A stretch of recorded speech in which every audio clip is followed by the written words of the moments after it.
G&G vision ടോക്കിലോട്ട് എല്ലാവർക്കും സ്വാഗതം. പ്രിയ സുഹൃത്തുക്കളെ, കേരളത്തിലെ പുരാതനവും അതീവ പ്രാധാന്യമേറിയമായ അനേകം ക്ഷേത്രങ്ങളെക്കുറിച്ചുള്ള അറിവുകൾ ഇന്നും നമ്മളിൽ പലർക്കും അപരിചിതമാണ്. അത്തരം ദൈവിക ഇടങ്ങളിലെ ചരിത്രവും ഐതിഹ്യങ്ങളും വിശ്വാസങ്ങളും ലളിതമായി നിങ്ങളിലേക്ക് എത്തിക്കാനുള്ള ഒരു എളിയ ശ്രമമാണ് ഈ വീഡിയോ.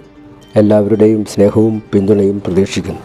ഇടുക്കി ജില്ലയിലെ തൊടുപുഴയിൽ കാഞ്ഞിരമറ്റത്ത് സ്ഥിതി ചെയ്യുന്ന ഒരു പുരാതന ശിവക്ഷേത്രമാണ് കാഞ്ഞിരമറ്റം മഹാദേവ ക്ഷേത്രം.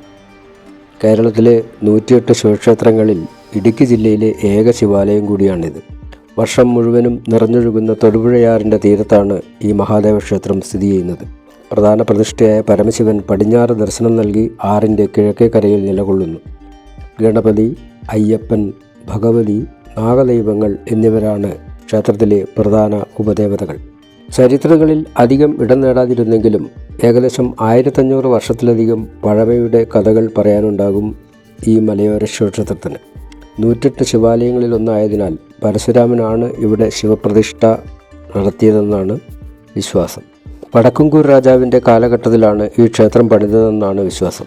മുൻപ് കാട് പിടിച്ചു കിടന്നിരുന്ന ഈ പ്രദേശം കൃഷിക്കായി വെട്ടിത്തെളിച്ചപ്പോഴാണ് ശിവലിംഗം കണ്ടെപ്പെട്ടതെന്ന് പറയപ്പെടുന്നു. അന്നത്തെ വടക്കുംകൂർ രാജാവാണ് ഇന്ന് ക്ഷേത്രം നിലകൊള്ളുന്ന സ്ഥലത്ത് ആദ്യമായി നിർമ്മാണം നടത്തിയത്. തുടർന്ന് വിവിധ കാലഘട്ടങ്ങളിൽ ക്ഷേത്രങ്ങളിൽ പുനരുദ്ധാരണ പ്രവർത്തനങ്ങൾ നടന്നിട്ടുണ്ട്. ക്ഷേത്ര നിർമ്മാണത്തിന് ശേഷം മാത്രമാണ് തൊടുപുഴയാർ ഈ പ്രദേശത്തൂടെ ഒഴുകി തുടങ്ങിയതെന്നും ഐതിഹ്യമുണ്ട്. വടക്കുംകൂർ രാജവംശത്തിൻ്റെ സുവർണ കാലഘട്ടത്തിലാണ് ഈ ക്ഷേത്ര നിർമ്മാണം നടന്നതെന്ന് കരുതപ്പെടുന്നു. വിശാലമായ ക്ഷേത്രമതിലകത്ത് കേരളത്തനിമ വിളിച്ചോതുന്ന പരമ്പരാഗത ക്ഷേത്ര നിർമ്മാണ ശൈലി ഇവിടെ വ്യക്തമായി കാണാം.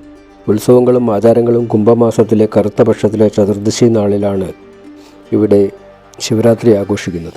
അന്ന് പ്രത്യേക പൂജകൾ, കാവടി ഘോഷയാത്ര, എഴുന്നള്ളിപ്പുകൾ എന്നിവ നടത്തപ്പെടുന്നു. ശിവരാത്രി ദിനത്തിൽ രാത്രി യാമപൂജയും കലശാഭിഷേകവും പതിവാണ്. അത് കണ്ടു തൊഴാൻ നിരവധി ഭക്തർ ഉറക്കമൊഴിഞ്ഞ് ക്ഷേത്രത്തിൽ തങ്ങാറുണ്ട്.